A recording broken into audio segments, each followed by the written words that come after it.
विहान की आंखों के सामने उसके भाई की लाश पड़ी थी। भाई का नाम लेते हुए उसकी जुबान तक कांप रही थी। महेश भैया। विहान दौड़ता हुआ महेश की लाश के पास आया, जो 2 टुकड़ों में उसके सामने पड़ी थी। विहान के आंसू रुकने का नाम नहीं ले रहे थे। वो तुरंत धर्म के पास दौड़ा और हाथ जोड़कर बोला, आप तो बड़े अनंतयामी है ना, आप प्लीज कोई जादू कीजिए ना। हाँ, आप मेरे भाई का शरीर जोड़ दीजिए ना, उसे फिर से जिंदा कर दीजिए। धर्म ने चुपचाप सिर नीचे कर लिया, लेकिन विहान उसके पैरों पर गिरकर गिड़गिड़ाता रहा। आप जो कहेंगे मैं वो करूंगा, लेकिन कोई तो जादू चलाइए। आपने कहा था कि खानदार गेट के पीछे ऐसी बहुत सी चीजें हैं जो चमत्कारी है। क्या उन चमत्कारी चीजों में से कोई ऐसी चीज नहीं जो मेरे भाई को जिंदा कर सके? विहान की आंखें और गला दोनों भर आए थे। धर्म बेबस महसूस कर रहा था। तभी पीछे से उस शैतानी छाया की आवाज गूंजी,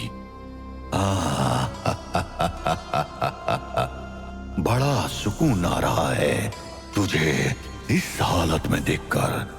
जिस तरह तेरा भाई मरा है, एक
को गोद में लेकर बैठा था।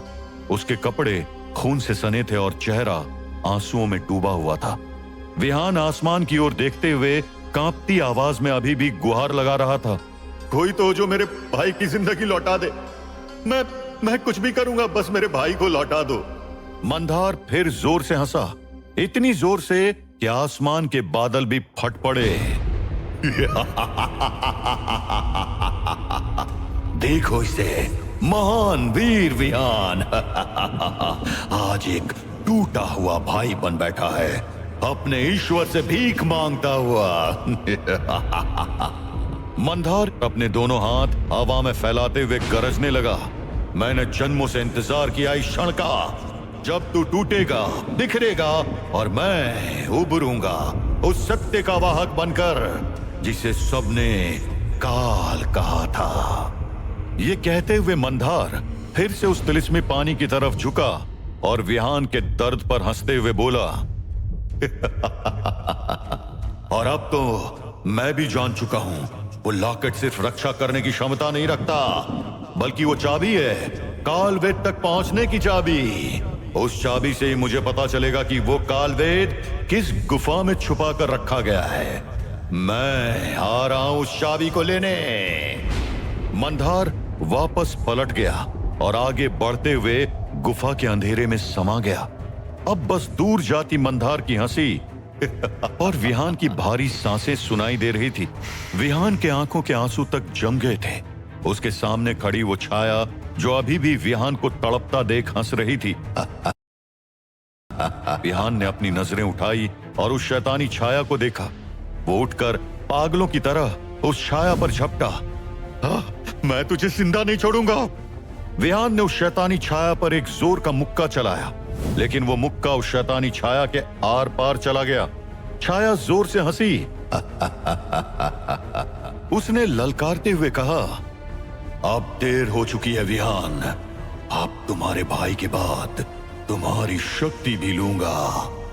विहान जैसे ही मंदार की उस शैतानी छाया के पास पहुंचा, उस छाया ने अपनी काली उंगलियां विहान की छाती में धसा दी। उसकी उंगलियों में से एक चमकती हुई नीली रोशनी बाहर निकली और विहान के सीने के अंदर चली गई। अगले ही पल विहान के सीने से एक चमकती ऊर्जा निकली और उस छाया के अंदर समाने लगी। विहान दर्द से चिल्ला उठा। ये क्या कर रहे हो तुम? उस शैतानी छाया ने शांत लेकिन खौफनाक अंदाज में कहा, तेरी शक्ति, तेरा क्रोध अब सब मेरा होगा। विहान की तड़प बढ़ती जा रही थी। वो छटपटा रहा था। धीरे धीरे विहान के शरीर से सारी चमकती ऊर्जा निकलकर मंदार की उस शैतानी छाया में समाने लगी। उसने गरजते हुए कहा, बाली का नाम सुना है? वही बाली जिसके सामने उसका कोई भी दुश्मन युद्ध के लिए आता था तो उसकी आदि शक्ति बाली में चली जाती थी। उसी बाली से शक्ति सोखने का आशीर्वाद लिया था मैंने, और मैं आदि नहीं पूरी शक्ति सोख सकता हूं, जैसे अब तुम्हारी शक्ति सोख रहा हूं। वो शैतानी छाया जोर से हंसती रही। विहान का शरीर कांपते हुए धीरे धीरे निर्जीव होने लगा और एक पल में वो जमीन पर गिर पड़ा। एक सन्नाटा छा गया था। अब वो शैतानी छाया पीछे हट गई। विहान की सारी शक्ति पाकर वो छाया लंबी होकर दीवारों तक फैल गई थी। धर्म, जो अब तक अपनी बेचैनी और बेबस आंखों से सब होते देख रहा था, वो विहान की तरफ दौड़ा। उसने विहान का सिर अपनी गोद में लिया और उसे उठाने की कोशिश करने लगा। विहान की आंखें हल्की हल्की हरकत कर रही थी, जो किसी भी समय बंद हो सकती थी। धर्म की घबराहट बढ़ती जा रही थी। उसने विहान के चेहरे को जोर जोर से हिलाते हुए जगाने की कोशिश की। विहान उठो, अगर तुम नींद में चले गए तो कभी इस नींद से वापस नहीं लौट पाओगे। धर्म जानता था कि अगर विहान अपनी शक्ति के अभाव में सो गया तो वो कभी जिंदा नहीं हो पाएगा। विहान को किसी भी तरह जगाए रखना था। धर्म खुद भी घायल था, लेकिन उसे अभी विहान को बचाना था। उसने मन ही मन सोचा, अगर मैं कुछ नहीं करूंगा तो सब खत्म हो जाएगा। धर्म ने तुरंत अपनी जेब से एक पतली पारदर्शी शीशी निकाली। उसमें एक सुनहरा धुआं भरा हुआ था, चेहरों को बदलने वाला प्राचीन रसायन। धर्म ने विहान के चेहरे को देखा और फिर कुछ दूर पड़ी मुकुंद की लाश को। उसने कुछ मंत्र पढ़ा, परिवर्त्य मुखम निर्वान्तु नवम मुखम। मंत्र पढ़ते हुए धर्म ने पहली शीशी हवा में फेंक दी। उस शीशी से जो सुनहरा धुआं निकला वो वहां की हवाओं में फैल गया और अचानक एक ऐसा कोहरा छा गया जिससे आसपास कुछ भी दिखना बंद हो गया। वो शैतानी छाया भी उस कोहरे में कुछ नहीं देख पा रही थी। धर्म ने उसी कोहरे का फायदा उठाया और मुकुंद की बॉडी विहान की जगह पर रख दी और विहान की बॉडी मुकुंद की जगह। अब धर्म ने दूसरी शीशी निकाली और उसका ढक्कन खोलकर उसका द्रव्य मुकुंद के चेहरे पर छिड़क दिया। पल भर में मुकुंद का चेहरा विहान का बन गया। फिर धर्म ने तुरंत रोशनी को आवाज दी, रोशनी जल्दी आओ, इससे पहले कि यह कोहरा छटे।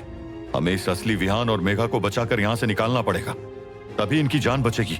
तुम मेघा को देखो, मैं विहान को संभालता हूं। धर्म ने असली विहान को उठाया और उसे लेकर पीछे के दरवाजे की ओर निकलने लगा। उधर टूटी अलमारी के कोने में लॉकेट पड़ा हुआ था, लेकिन उसे लेने का अभी बिल्कुल वक्त नहीं था। रोशनी मेघा को ढूंढने लगी, लेकिन रोशनी को मेघा दिख ही नहीं रही थी। मंदार की वो शैतानी छाया जो अब भी कुछ नहीं देख पा रही थी, हाथ पैर चलाने लगी। धर्म विहान को पकड़े उसके अंधाधुंध चलते हाथ पैर से बचते हुए धीरे धीरे आगे बढ़ रहा था। साथ ही विहान को थपकियां देते हुए उसे होश में रखने की कोशिश भी कर रहा था। इधर रोशनी उन मलबों के बीच मेघा को ढूंढ नहीं पा रही थी। वो कोहरा छटने लगा था। रोशनी ने मनी मन सोचा, कहीं मेघा यहां से बच के चली तो नहीं गई। रोशनी तुरंत धर्म के पीछे भागी। कुछ ही देर में कोहरा छट गया और अब वो शैतानी छाया सब देख पा रही थी।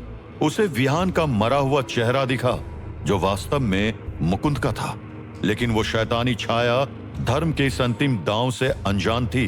वो शैतानी छाया आगे आई और उस विहान के चेहरे को देखकर जोर से हंसी। वो समझ चुकी थी कि उसने अपना काम पूरा कर दिया है। अचानक उस शैतानी छाया ने एक रूप लेना शुरू किया। मंदार का। अब मंदार का असली रूप सामने आने लगा। काला लबादा, लंबा चेहरा, हाथों में हड्डियों का त्रिशूल और उसके होठों पर एक अहंकार भरी हंसी। वो मरे हुए विहान के चारों तरफ घूमने लगा। तो तुम ही थे ना वो रक्षक, कालवेद के रक्षक। मंदार फिर हंसा, इस बार और जोर से। फिर उसने आसमान की ओर देखा और कहा, पिताजी, इसे ही चुना था ना आपने, वो रक्षक। देखो क्या हाल कर दिया मैंने इसका। एक मृत शरीर है, अब कोई नहीं बचा जो कालवेद को मुझसे छीन सके। अब बस वो लॉकेट मिल जाए। मंदार पूरे कमरे में उस लॉकेट को ढूंढने लगा। उसे जमीन पर पड़े सारे सामान को हवा में लटका दिया। अलमारी में लटके एक लॉकेट पर मंदार की नजर गई। मंदार दौड़कर उस लॉकेट तक गया। उस लॉकेट को हाथ में लेते ही मंदार की आंखें खुशी से चमक उठी। मिल गया। यही है चाबी, यही है रास्ता हिमालय की उस छुपी हुई गुफा का, जहां कालवेद मेरी प्रतीक्षा कर रहा है। मंदार के पीछे पूरी इमारत का ढांचा खंडर में बदल चुका था। जली और टूटी हुई कुर्सियां और टेबल और फर्श पर बिखरी राख की परतें उस तबाही की गवाही दे रही थी जो कुछ देर पहले मंदार की छाया ने मचाई थी। बीनू काका एक कंबल में लिपटे अभी तक बेहोश पड़े थे।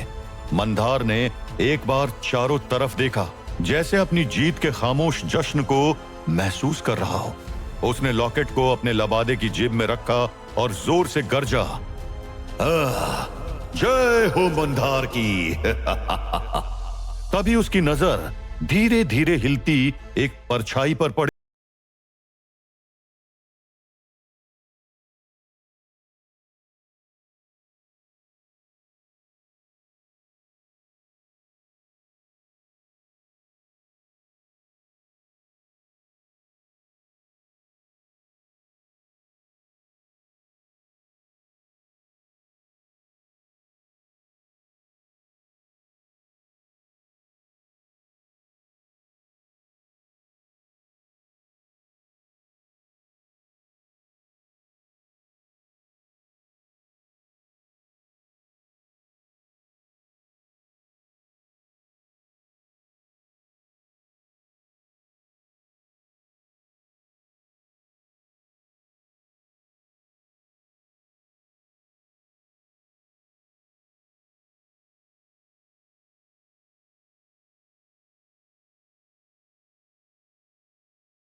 लेते हुए कहा, मैं मेघा को ढूंढ नहीं पाई। कोहरा छटने लगा था लेकिन वो कहीं नहीं मिली। फिर मैं भी वहां से भाग निकली। धर्म ने गुस्सा दिखाते हुए कहा, ये क्या कर दिया तुमने? मेघा की जैसी हालत थी वो कहीं जा नहीं सकती थी। कहीं वो मंदार मेघा को उठाकर न ले जाए। धर्म नाराज था। तभी उसे अचानक एहसास हुआ कि विहान की हरकत बंद होती जा रही थी। वो चीखा, नहीं विहान, नहीं, अभी नहीं। अगर तुम रुके तो सब कुछ रुक जाएगा। तुम्हें जिंदा रहना होगा। अचानक उस जंगल के बीच धर्म को एक झोपड़ी दिखी। धर्म ने रोशनी से कहा, रोशनी, जल्दी से उस झोपड़ी तक विहान को ले चलो। ये कुछ हरकत नहीं कर रहा है, हमें कुछ करना होगा। दोनों उस जख्मी हालत में भी विहान को लेकर उस झोपड़ी के अंदर पहुंचे। उस झोपड़ी में बस एक लालटेन जल रही थी, लेकिन वहां कोई नहीं था। धर्म ने विहान को एक टूटी सी खाट पर लिटा दिया। विहान की आंखें बंद हो चुकी थी। उसका चेहरा पीला पड़ चुका था और शरीर एकदम ठंडा। उसकी सांसें महसूस नहीं हो रही थी। धर्म की आंखों में चिंता थी, लेकिन उसने खुद को मजबूत कर रखा था। उसने कांपती आवाज में विहान को जगाने की कोशिश की। विहान, उठो, ये युद्ध अभी खत्म नहीं हुआ। विहान के शरीर में कोई हरकत नहीं हो रही थी। धर्म की आंखें भर आई थी। वो बार बार विहान को जगाने की कोशिश कर रहा था। तुम्हारा भाई महेश मर गया, मुकुंद भी, लेकिन तुम नहीं। तुम नहीं जा सकते विहान, तुम नहीं जा सकते। लेकिन विहान अब भी शांत था, एक मुर्दे की तरह। क्या विहान भी मारा गया था? क्या मंदार को मिल जाएगा कालवेद? क्या मेघा बच पाएगी मंदार के हाथों से? जानने के लिए सुनिए इस रोमांचक कहानी का अगला एपिसोड, सिर्फ और सिर्फ पॉकेट एफएम पर।